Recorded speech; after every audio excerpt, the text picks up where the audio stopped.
Hello everyone, स्वागत है आपका सोशियोलॉजी नेट अचीव में। आज हम यूजीसी नेट सोशियोलॉजी के जो पिछले 5 सालों में पूछे गए क्वेश्चन हैं उनको सॉल्व करेंगे। फर्स्ट है, who said that society is analogous to an organism. यह किसका कथन है कि समाज सभ्य के समान है? L H. Morgan, C Darwin, Auguste Comte, Herbert Spencer. Answer है इसका हर्बर्ट स्पेंसर।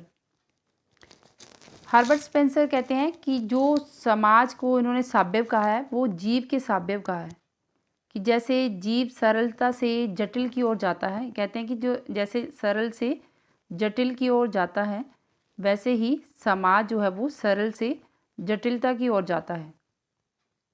समाज भी क्या है? सरल से जटिलता की ओर जाता है, जो समाज की व्यवस्था है।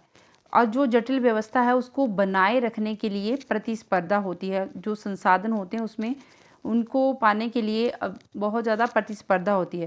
तो जो प्रतिस्पर्धा होती है उसमें जो अपने आप को फिट रख पाएगा वही सर्वाइव करेगा। तो इससे संबंधित उन्होंने एक सिद्धांत दिया है, survival of the fittest. Survival of the fittest.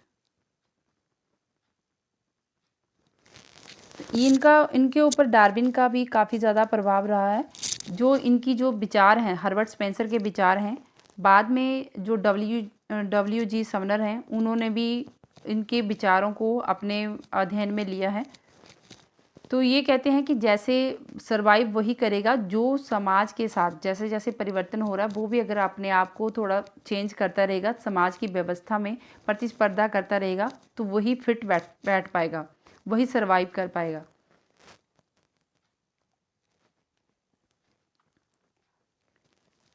Next है, who subscribes to the view that alienation is a consequence of oppressive social structure. निम्नलिखित में से यह किसका विचार है कि अलगाव दमनकारी सामाजिक संरचना का परिणाम है? जो अलगाव होता है वो किसका परिणाम है? दमनकारी सामाजिक संरचना का। तो ये बात करते हैं Max Weber, Karl Marx, R K. Merton, Emile Durkheim. Answer है कार्ल मार्क्स। कार्ल मार्क्स कहते हैं कि जो अलगाव है वो किसके कारण उत्पन्न होता है?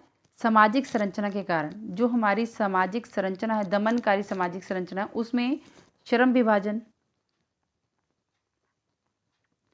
जो श्रम विभाजन है उससे ये स्थिति, अलगाव की स्थिति पैदा होती है। श्रम विभाजन के कारण अलगाव आता है।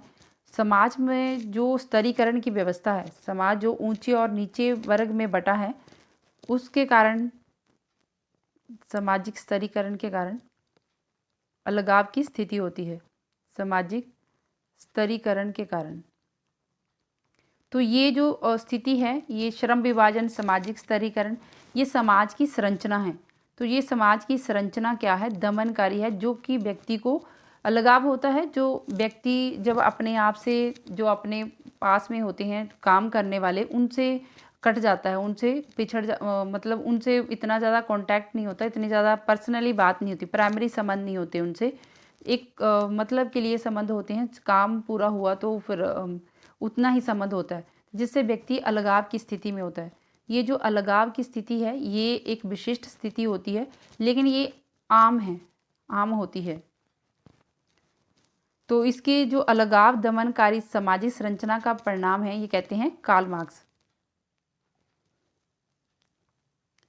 नेक्स्ट है, who is the author of the book. Third question है, who is the author of the book the virtual community. जो पुस्तक लिखी है आभासी समुदाय, ये किसने लिखी है? Emile Durkheim, Howard Rheingold, Ferdinand Tonnies, none of these. इस पुस्तक को लिखा है हॉवार्ड रेनगोल्ड ने लिखी है। ये जो पुस्तक है 1993 में लिखी है। वर्चुअल कम्युनिटी होता है कि जब व्यक्तियों का एक कोई सामाजिक कार्य होता है विशिष्ट, जैसे सोशल मीडिया के माध्यम से जुड़ते हैं, आपसी हितों या लक्ष्यों को पूरा करने के लिए भौगोलिक सीमाएं जो होती हैं, राजनीतिक सीमाएं होती हैं, उनको पार करके एक दूसरे से कनेक्ट होते हैं। तो वर्चुअल समुदाय में कुछ ऑनलाइन समुदाय होते हैं, सोशल नेटवर्किंग जो सेवाएं इसके तहत आती हैं वर्चुअल नेटवर्किंग में।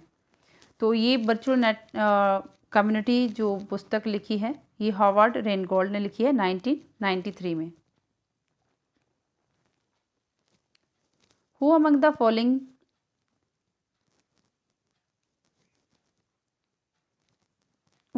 following said the kinship terms by definition are also parts of speech and must be treated directly by the methods of linguistics? ये किसने कहा है कि जो परिभाषा है, जो ये परिभाषा दी है कि रिश्तेदार जो होते हैं, जो रिश्तेदार हैं वो भाषण के हिस्से हैं, भाषा के हिस्से हैं। जो रिश्तेदारी है वो नातेदारी है, वो भाषा का हिस्सा है। भाषा और विज्ञान की विधि से व्यवहार किया जाता है। तो इस जो नातेदारी का अध्ययन किया है, भाषा से संबंधित विश्लेषण किया है, ये कौन है? Franz Boas, Levi Strauss, Edmund Leach, Raymond Firth. Answer इसका है लेवी स्ट्रास। लेवी स्ट्रास ने जो अपना अध्ययन किया उसमें उन्होंने भाषा, मिथक और नातेदारी का अध्ययन किया है।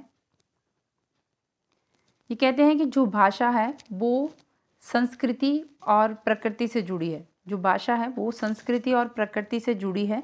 वो जो लेवी स्ट्रास हैं, लेवी स्ट्रास ये जानना चाहते हैं कि जो व्यक्ति का मस्तिष्क है वो किस तरह से कार्य करता है, व्यक्ति का जो दिमाग है वो किस तरह से कार्य करता है। वो दो बिंदुओं पे आके खड़ा होता है। तो वो दो बिंदुओं से संबंधित जिस आधार पे उन्होंने व्याख्या की है उससे संबंधित उन्होंने बाइनरी ओपोजिशन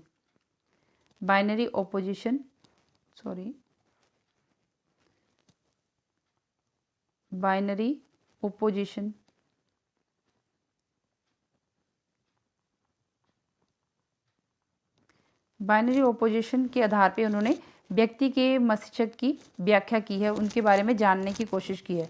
तो ये नातेदारी सिद्धांत देते हैं, नातेदारी का सिद्धांत, मिथक शास्त्र, और जो आदिवासी हैं उनकी वर्गीकरण जब किया, उनकी प्रकृति का विश्लेषण करते हैं। और जो लेवी स्ट्रास हैं, इसका आंसर लेवी स्ट्रास है। और इनको संरचनात्मक मानवशास्त्री कहते हैं। संरचनात्मक मानवशास्त्री हैं। इन्होंने जो भाषा का नातेदारी का अध्ययन किया उसमें भाषा के संदर्भ में किया है। तो उसमें जो पर्सपेक्टिव अपनाया है वो संरचनात्मक पर्सपेक्टिव को उन्होंने अपनाया है।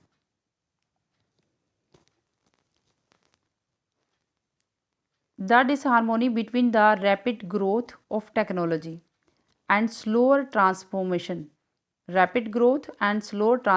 of social institutions and beliefs is known as।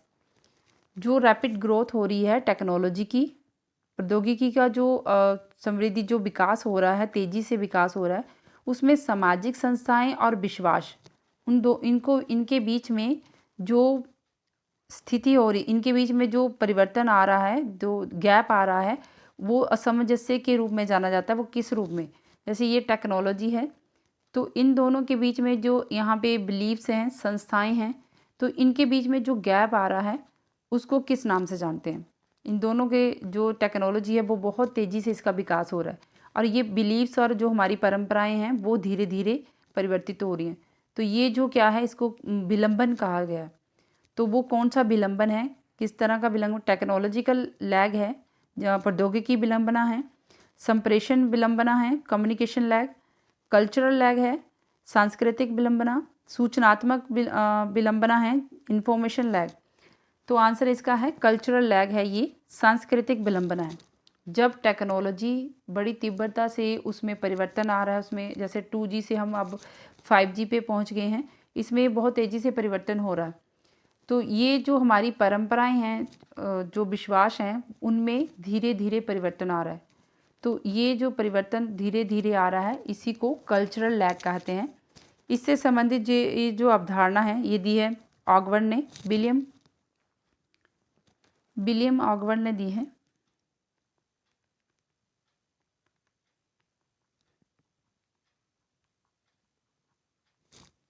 William मॉकबर्न की पुस्तक है 1922 में इन्होंने पुस्तक लिखी है सोशल चेंज।